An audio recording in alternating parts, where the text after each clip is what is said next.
ہم مکلف ہیں number 1. Number 2, آج ہمارے پاس کوئی معصوم نہیں ہے کہ ہم ڈائریکٹ اسے پوچھ سکیں. یہ نمبر 2.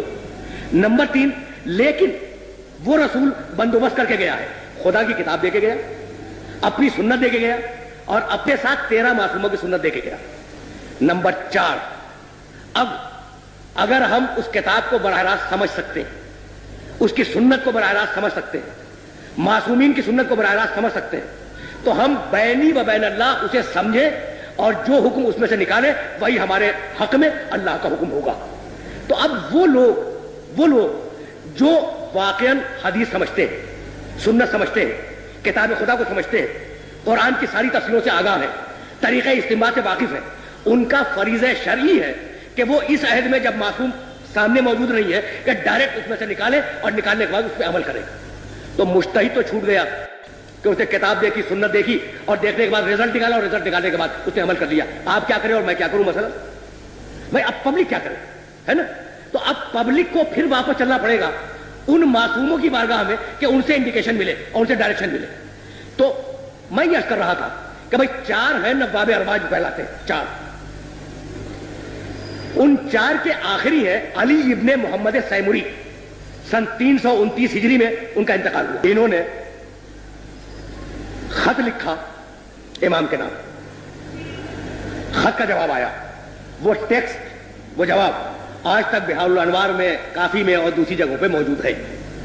پہلے تو سوالات کے جوابات دیے امام نے, اور اس کے بعد کہا کہ اے علی ابن محمد سیمری, 1 ہفتے کے اندر تم اس دنیا سے اٹھ جاؤ گے اور تمہارا انتقال ہو جائے گا, اور میں غیبت کبریٰ میں چلا جاؤں گا. فمن ادعى الرؤيا فهو كذاب مفتر. اور اب جو غیبت کبریٰ میں گیا تو کوئی شخص اگر میری رویت کا دعویٰ کرے, میرے مشاہدے کا, میری رویت یعنی میرا دیکھنا, اس کا دعویٰ کرے, ادعا کرے, یعنی نیابت کا ادعا کرے, تو وہ کذاب ہے اور جھوٹا ہے. تو اب خطوط امام کے پاس جاتے تھے, امام جواب نہیں دیا کرتے تھے. بات تو مکمل ہو گئی نا.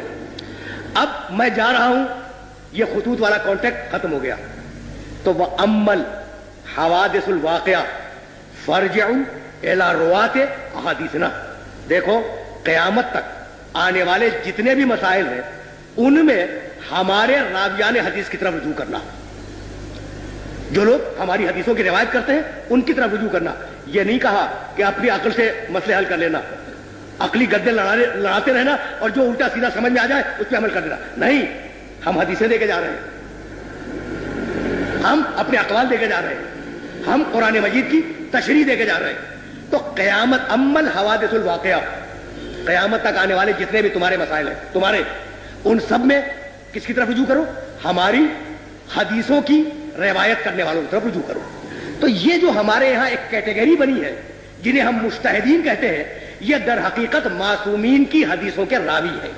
یہ فقہ سمجھتے ہیں, اصول فقہ سمجھتے ہیں, طریقہ استنباط سے واقف ہیں, صحیح حدیث کو سمجھتے ہیں, غلط حدیث کو سمجھتے ہیں, کون سی تقیہ میں بیان کی گئی, کون سی تقیہ میں نہیں بیان کی گئی, ان ساری چیزوں کو سمجھتے ہیں. اور کرائیٹیریا وہی ہے کہ بھائی ہم مکلف ہیں, معصوم ہمارے سامنے نہیں ہے, کتاب پوری طرح واضح نہیں ہے.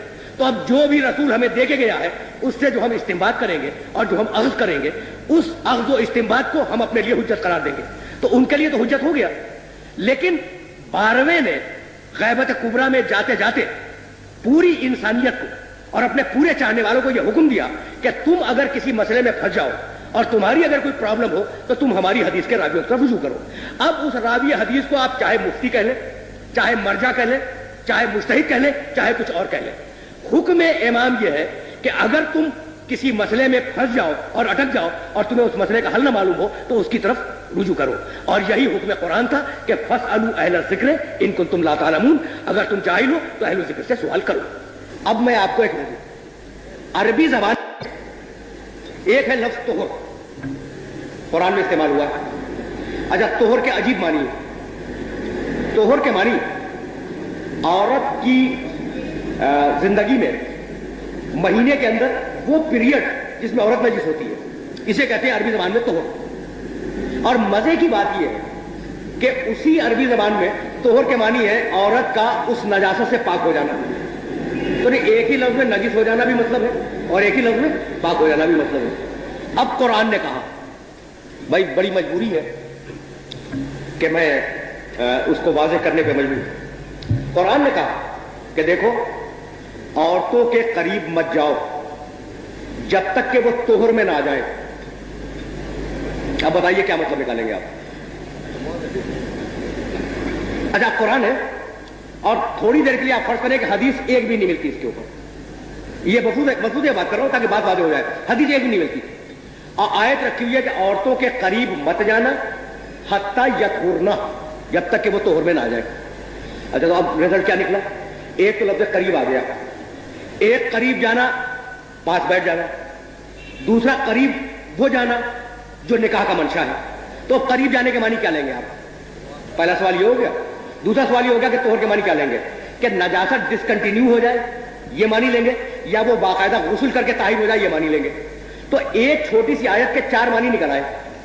عورت کے پاس بھی نہ بیٹھو پہلا معنی, عورت سے مقاربت نہ کرو دوسرا معنی, جب تک کہ مینسز ڈسکنٹینیو نہ ہو جائے تیسرا معنی, جب تک کہ وہ غسل نہ کر لے چوتھا معنی. تو ان 4 معنیوں میں سے کیا قسم کھا کے آپ کہہ سکتے ہیں کہ مراد الہی کیا ہے؟ دنیا کا معصوم کے علاوہ دنیا کا کوئی انسان نہیں کر سکتا. تو مجتہد بینہ و بین اللہ یہ طے کرتا ہے کہ ان 4 معنی میں سے شاید مراد الہی یہ ہو. اس شاید کے اوپر وہ فتویٰ دیتا ہے. تو جب اسے یقین ہو جاتا ہے کہ میں اپنی حد تک پورا تفاوض کر چکا, ساری روایتیں دیکھ چکا, قرآن کی جتنی بھی ریلیونٹ آیتیں تھی وہ سب میں نے دیکھ لی, اور میرا ضمیر میرا باطن یہ کہہ رہا ہے کہ بھئی یہ معنی مراد لینے چاہیے, تو اس معنی کو مراد لے لیتا ہے. ہو سکتا ہے کہ اسی کے زمانے میں اور اسی کا ہم اثر کوئی اور مجتہد ہو اور اس کے نزدیک ان 4 معنیوں میں سے کوئی اور معنی اپیل کر جائے اسے, تو یوں فتووں میں اختلاف پیدا ہوتا ہے. اچھا اب اس کی مثال میں اور بھی واضح کر دوں. دیکھیں جناب, آپ ایک بچہ لے کے آئے اور اب تو ماشاءاللہ بہت لوگ بیٹھے ہوئے, بچہ لے کے آئے اور پھر دوست سے کونے میں بیٹھ کے آپ نے بات کرنی شروع کی. بچے نے آپ سے اجازت مانگی کہ آپ کو بات کر رہے ہیں میں کھیلوں. آپ نے کہا کھیلو لیکن اس 4 دیواری کے اندر کھیلنا. باہر گئے تو میں سزا دوں گا. تو اب بچے کو کیا کرنا چاہیے؟ باہر جانے سے پرہیز کرنا چاہیے, لیکن بچے کے لیے یہ ضروری ہے کہ اس گوشے میں کھیلے اس میں نہ جائے, یا وہاں کھیلے یہاں نہ آئے. نہیں, آپ نے تو اسے الاؤ کیا ہے کہ اس 4 دیواری میں جہاں جی جائے کھیلے. اسی طریقے سے شریعت کی جو 4 دیواری ہے, کتاب, سنت, اجماع, دلیل عقل, اس میں مجتہد کس مقام پہ بیٹھ جائے گی اس کی اپنی مرضی, اور یہ ہے بنیاد اختلاف فتاویٰ کی. اچھا نمبر 2 بھی تھا اس میں کہ کیا تقلید سوالات پوچھنے کا نام ہے؟ تو تقلید صرف سوالات پوچھنے کا نام نہیں ہے, تقلید سوالات پوچھ کر عمل کرنے کا نام ہے. اسلام